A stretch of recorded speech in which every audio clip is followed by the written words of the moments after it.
You ask Tiger to solve. This deals with linear equations with one unknown. The final result is x equals -2.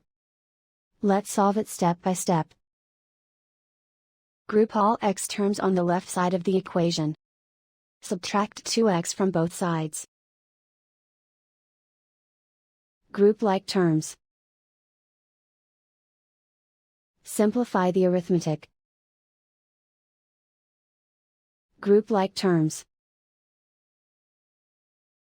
Simplify the arithmetic.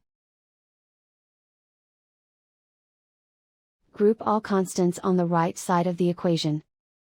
Add 1 to both sides. Simplify the arithmetic.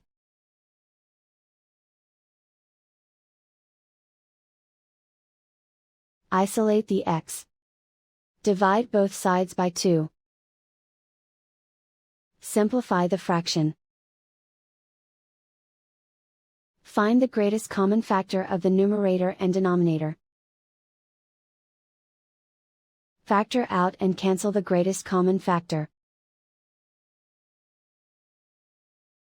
And so the final result is x equals -2.